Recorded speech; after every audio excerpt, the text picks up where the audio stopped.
दोस्तों आपका क्या रिएक्शन होगा अगर मैं आपसे बोलता हूँ कि इस वर्ल्ड में एक ऐसी कंट्री है जहाँ पर आपको बाल कटाने के 4,500 रुपये देने हैं और एक एवरेज से एवरेज स्कूल की भी फीस जहाँ पर 78,000 रुपये होगी और जहाँ पर आपको एक पानी की बोतल जो अपने यहाँ पर 20 रुपये में मिल जाती है वो वहाँ पर 400 रुपये में मिलेगी। चौंक गए ना? चौंकने वाली बात नहीं है, ये है सच्चाई स्विट्जरलैंड की, जिसको वर्ल्ड का सबसे एक्सपेंसिव कंट्री भी माना जाता है। इसके साथ ही आपको बता दूं कि यहाँ पर एक एवरेज पर्सन की सैलरी भी 5 लाख रुपए प्रति महीना होती है ना? बहुत ही अमीर लोगों की जगह। खैर, स्विट्जरलैंड का नाम आप लोगों ने बहुत ही सुना होगा। स्विट्जरलैंड की चॉकलेट और वहाँ की स्विस बैंक तो ऑलरेडी बहुत ज़्यादा पॉपुलर है, लेकिन इसके साथ में कुछ और भी चीज़ें हैं जो स्विट्जरलैंड को बहुत ज़्यादा खास बना देती है। जैसे यहाँ पर रहने वाले लोगों में से 10% लोग ऐसे हैं जो मिलियनेयर हैं। मतलब अगर आप यहाँ की सड़क पर चलते हो तो आपको मिलने वाला हर 10वां बंदा एक मिलियनेयर होगा। सोच सकते हो क्या सिचुएशन होगी वहाँ की। लेकिन स्विट्जरलैंड में ऐसा आखिर क्या है कि जिसकी वजह से ये one of the most expensive country है पूरे वर्ल्ड में। तो आज की इस वीडियो में हम पता करेंगे कि आखिर क्यों स्विट्जरलैंड सबसे ज्यादा महंगी कंट्री है पूरे वर्ल्ड की। तो आइए इसी के साथ वीडियो शुरू करते हैं।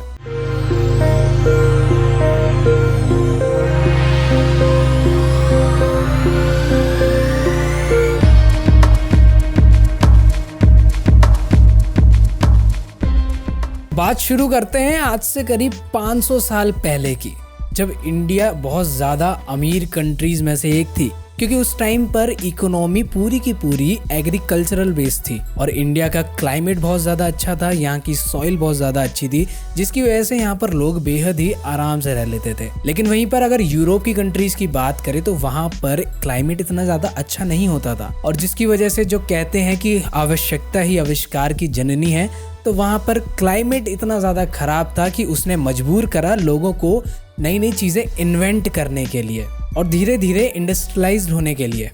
लेकिन अब अगर बात करें तो आज की पूरी इकोनॉमी इंडस्ट्रियलाइज्ड हो चुकी है, जिसकी वजह से जहाँ जहाँ पे इंडस्ट्रीज ज़्यादा डेवलप हुई हैं वो कंट्रीज़ आज ज़्यादा अमीर हैं। तो आप सोच सकते हो कि यूरोप कंट्रीज़ में बहुत पहले ही इंडस्ट्रियलाइजेशन स्टार्ट हो गया, जिसकी वजह से आज वो इतनी ज़्यादा अमीर हो चुकी हैं। लेकिन यूरोप में भी सिर्फ स्विट्ज़रलैंड ही क्यों है जो इतनी ज़्यादा अमीर है? बाकी सारे देश क्यों नहीं हो सकते?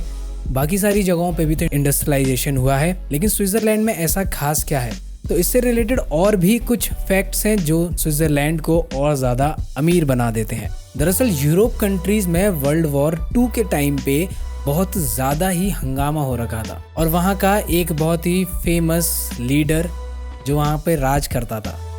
तो ज़रा आप मुझे बताइए कि आप कौन सी जगह पर रहना ज़्यादा पसंद करेंगे? एक ऐसी जगह जहाँ पर डेली दंगे फसाद होते हैं, जहाँ पर आपकी जान तक को खतरा है, या फिर एक ऐसी जगह जहाँ पर बहुत ज़्यादा शांति है, आपकी फैमिली को भी पूरी सिक्योरिटी है? आई एज्यूम कि आप दूसरी कंडीशन में रहना ज़्यादा पसंद करेंगे।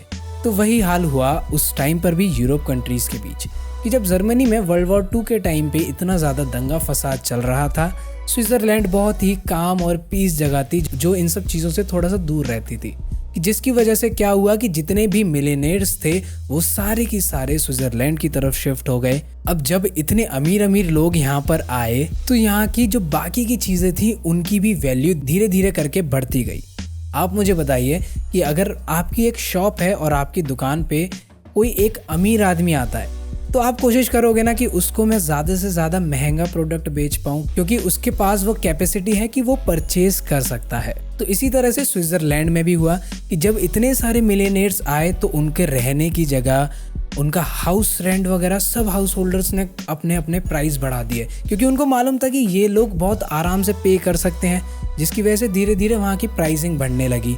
और ऐसा धीरे धीरे करते करते हर एक चीज़ों पे, चाहे आपका घर का रेंट हो, चाहे आपका खाने की चीज़ें हो, चाहे आपकी बाकी ट्रैवल वगैरह के प्राइसेस हों, ये सारी की सारी धीरे धीरे करके बढ़ती गई। ऐसा होता है ना कि जहाँ पर ज्यादा अमीर लोग आके रहने लगते हैं वहाँ की कॉस्ट ऑफ लिविंग बहुत ज्यादा हो जाती है। अब कॉस्ट ऑफ लिविंग क्या होता है कि कॉस्ट ऑफ लिविंग एक स्टैंडर्ड सेट कर दिया गया है कि एक एवरेज पर्सन को अपनी लाइफ स्पेंड करने के लिए एक पर्टिकुलर जगह पे कितने ज़्यादा पैसे की ज़रूरत पड़ेगी, बाकी जो भी उसकी ज़रूरत की चीज़ें होती हैं उनको खरीदने के लिए और उस जगह पर अच्छे से रहने के लिए।